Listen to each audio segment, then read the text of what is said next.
it really is a pleasure just to officially welcome for the first time our very first Undersecretary of Commerce for Minority Business Development, Mr. Don R. Cravins Jr. I want to tell you, I am thankful because on this program, we really do. We try to make it make sense. We try to get rid of the noise and the rhetoric and bring to people the information that they need to live better lives. And I spent a lot of time on entrepreneurship. I spent a lot of time on business development because, especially as I know you know, in minority communities, we have super high numbers of entrepreneurs, and then we have super numbers of people who can't sustain entrepreneurship, lack of available funding, all the things. So if you could first tell me what is now an agency, thanks to President Biden, what does the Minority Business Development Agency do?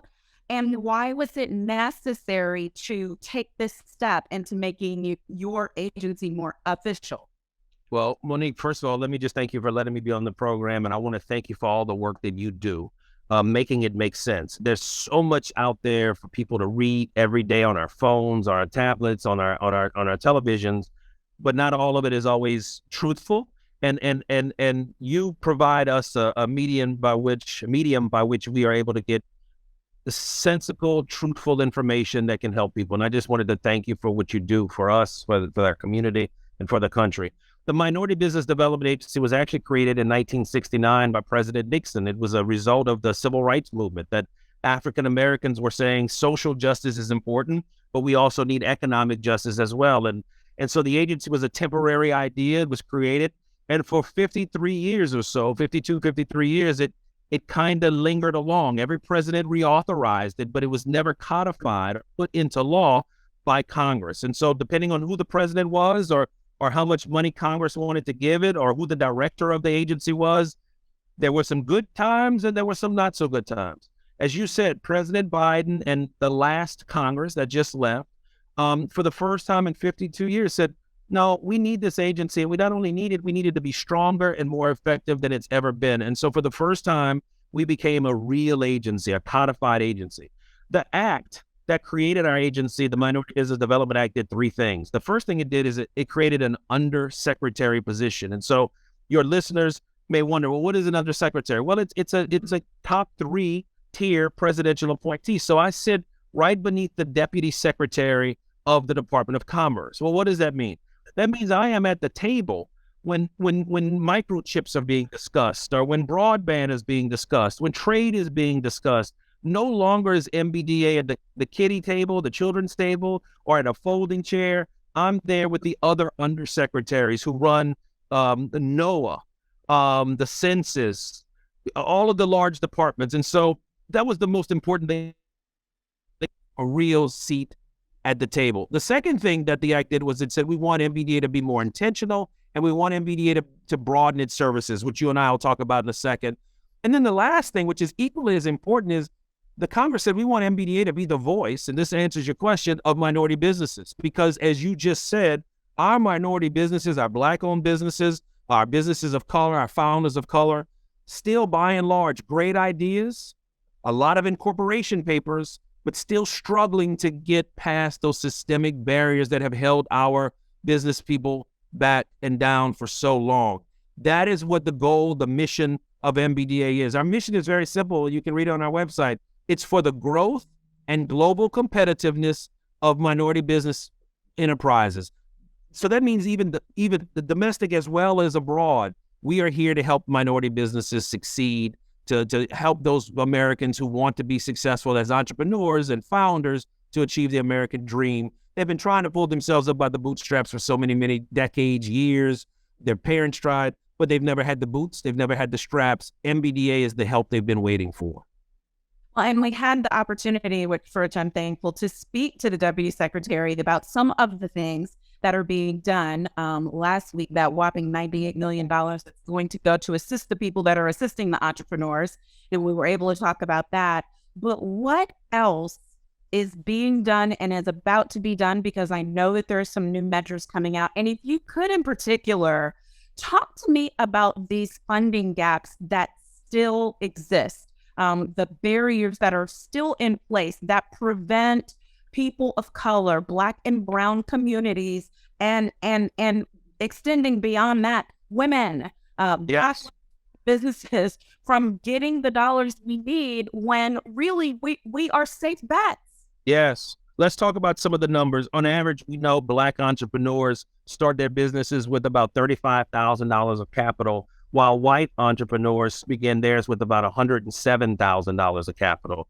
Again, big differences still exist today. We know that there are reasons for those, and we can get into those, but those are the numbers. We also know that in 2020, women entrepreneurs, to your point, received only 2.3% of venture capital funding. So to your point, we know our women entrepreneurs, many of them are tremendous bets, right? Just great risk to put your money on. But yet women entrepreneurs still only get 2.3% of venture capital. That's all women. Yeah. That's not Black and Hispanic women. Black and Hispanic women entrepreneurs receive less than 0.5% of venture capital. In 2021, 70%, 73% of new women-owned businesses were started by Black and Latina businesses. And so what we know is we've got women, Black and Latina and women of color who are working, who want to be entrepreneurs. They want to engage in this ecosystem that our country brags about across the world, and yet they're still having tough time, especially when it comes to access, Monique. And when I say access, I used to just say access to capital, but it's more than a lack of access to capital. It's a lack of access to capital. It's a lack of access to contracts and procurement opportunities. And even more important than all of that is a lack of access to networks. Our businesses still are, by and large, not being allowed to make those connections. That's how a lot of this capital is distributed. It's through who you know and a relationship and a track record. And many of our entrepreneurs don't get those resources. So how do we change that? Well, we at the MBDA think we change it through providing technical assistance and business support services to those businesses, the types of support, the type of assistance that businesses of color don't inherit because maybe parents didn't have businesses, don't learn in school because it's not taught in a lot of our schools, and it just has not been part of our community. We think MBDA bridges that gap. And how do we do it? Well, currently we do it with 88 equities that we already have existing across America. We've got business centers already in most communities in this country. We've got grant programs that are targeted for people who are formerly incarcerated, for women of color. We've got grant programs that help businesses that come from our Indigenous and Native American community. And so if you go to our website at mbda.gov right now, and you need some real help, we've got a center probably located in your community, but definitely one near you that you can receive technical assistance and business support services already. The good news is, Monique, we're about to expand that access, and we're about to elevate our game. So President Biden directed the Department of Treasury to give MBDA an additional $100 million to create a new access program, a capital access program. We're calling it our Capital Readiness Program. And what we intend to do with that program is to build a national network of business support providers, like incubators, like accelerators, the types of things that you see in Silicon Valley, the type of organizations you see in big cities like New York, but you'd always see them in small town America, in rural America. We want to change that. We want to bring those services to all Americans, and especially those minority business owners. And so we're going to create, with this new grant program, a new type of network of incubators, accelerators that will provide technical assistance, networking assistance. We want to prepare our entrepreneurs for infrastructure money and infrastructure opportunities. And so that's what this new program is all about. We're going to set up this network, and then we're going to come back to you, Monique, in a couple of months, and then we're going to start talking to minority business owners. We're going to talk to rural business owners. We're going to talk to veterans business owners. We're going to talk to business owners who've been neglected and unserved, and we're going to encourage them to go to this new network we're creating so they can get the help they need to maybe close some of those gaps you just mentioned. Well, I'm certainly, if this is a passion point of mine, and so I'm glad to hear all of these things. Gotta tell you, I have a concern though, and I wonder about how, other than things like I'm doing, they're really just, in my opinion, on enough of me, how people are getting our news from places that are not news. I won't name any names. Everybody knows the names. And then on the major networks, we're seeing things being shared, and it's not this. We're not hearing from you about where the website is and how they can find these things out. 2 weeks ago, I did a program called Launch for entrepreneurs and want to be entrepreneurs, talking about risk management, how to incorporate, why you can't be a sole prop, all of those things, so that they don't have to come to me for a crisis to manage this. And when I tell you, they didn't know these websites, they didn't know the funding was out there. This was 40 people in business who did not have this information. And on the one hand, I was thankful to be able to share it. But on the other hand, I'm very concerned about the fact that the word isn't getting out there. What can we do in order to ensure that all of these great resources you're offering are getting to the people who need it?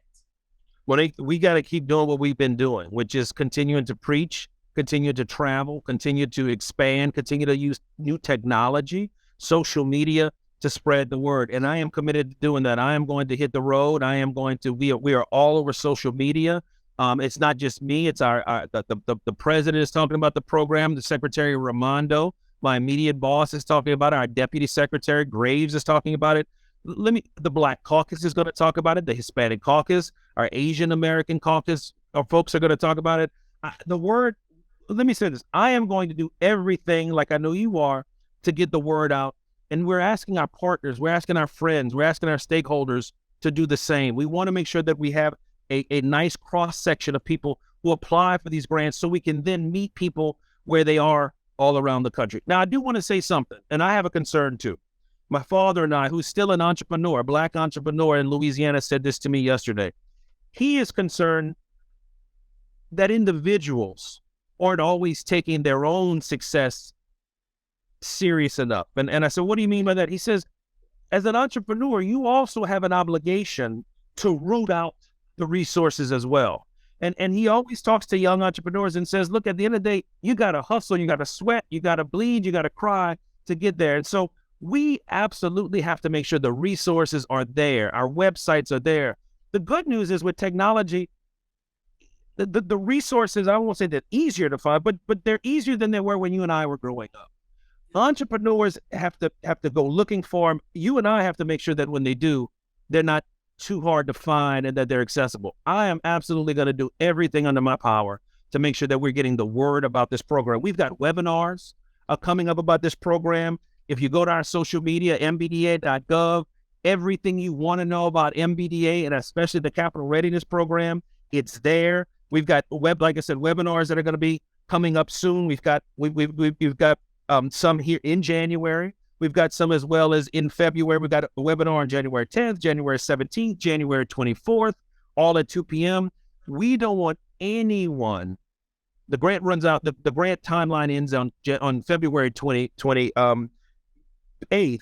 We don't want anyone to feel like they didn't have an opportunity to know what's going on. And so I guess to answer your question is we're going to do everything we can do within the sound of our voice, and even if it means buying ads. And we are trying very, very hard to make sure that the entrepreneurial community is aware of this program.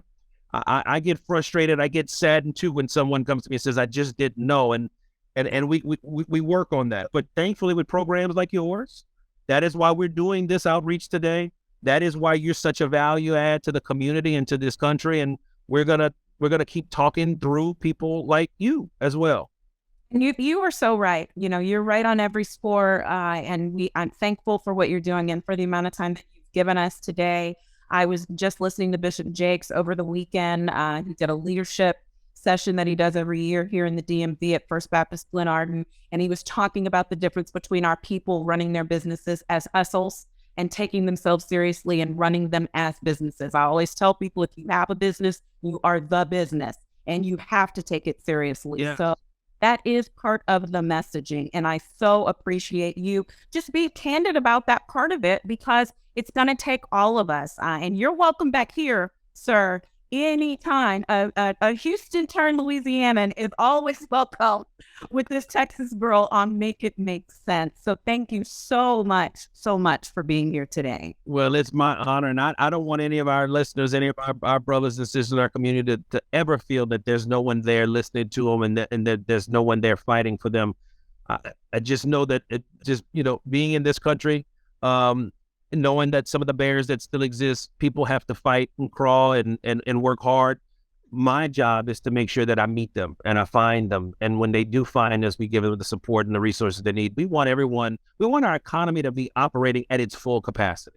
The best way to do that is to make sure that our entrepreneurs, all of our entrepreneurs, but especially those women that you talked about who have these wonderful ideas, who are incorporating at these record numbers, they've got a fair shot so they can make our country great. And so even greater. And so thank you. Thank you for what you do. And if we can ever be helpful, at MBDA to you, Monique, let us know. But again, if people need resources, mbda.gov, we're there for you. We have been waiting in our community, especially for help. Just like Charlie Brown in the football, we hope that this is the last time. And help is on the way. Help is on the way. And I like to say this new MBDA help is finally here, and it's here to stay. So thank you so much, Monique. Happy New Year to you and all your listeners, and looking forward to working with you. And thank you, Undersecretary Cravins. We appreciate you. Bye-bye. Bye-bye.